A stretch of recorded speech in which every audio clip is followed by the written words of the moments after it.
What is it like to hear your music on the radio for the first time? Well, it's about as exciting as you can get.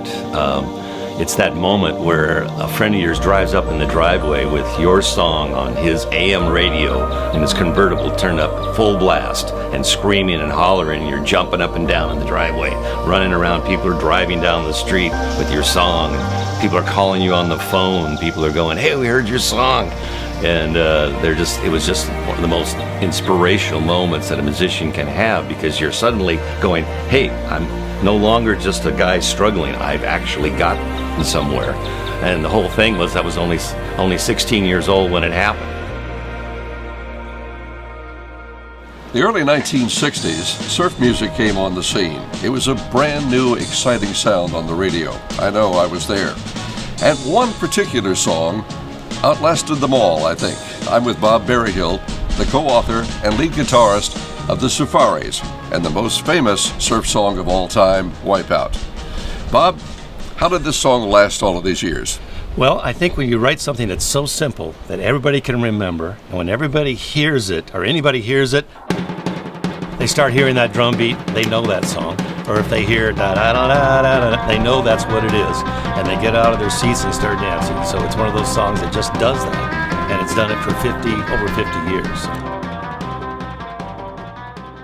After recording Surfer Joe, there was a need for a second song for our 45. We had the idea of coming up with a song that would be an instrumental, of course, because we were an instrumental band, essentially. And so Ronnie started playing a drum roll that just sounded great. And I said, well, we better put some chords and a melody and bass line to this, or it's going to be a drum solo. So we started putting some chords, and I put some guitar breaks in it, and it started fitting the formula for a good little song. And Jim Fuller and Pat Conley and Ron Wilson and we sat together and we just started playing it and started molding it together. And so after we've got the pieces together, Dale Smallin says, "Hey, okay, record it again. Let's do it again." So after the third time of putting the song together, they said, "Okay, we got it," and Wipeout was formed.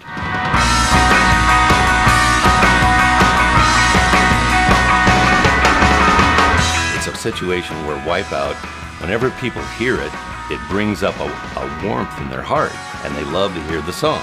And so I get requests all the time to come and play it.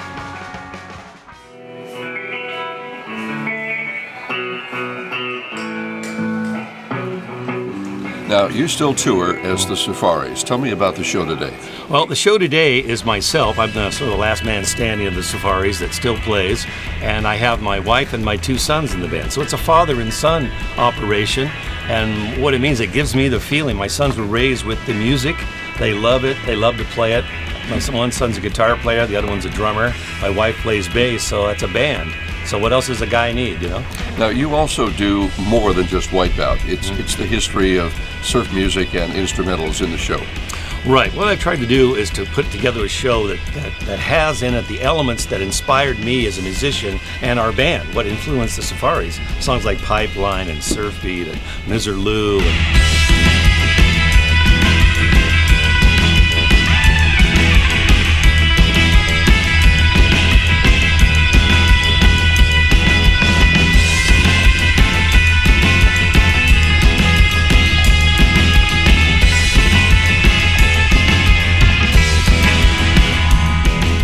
songs that really came into the genre, you might say, of instrumental music. And we try to present it in an entertaining way that will give people a feeling of, wow, this is what 1963 sounded like.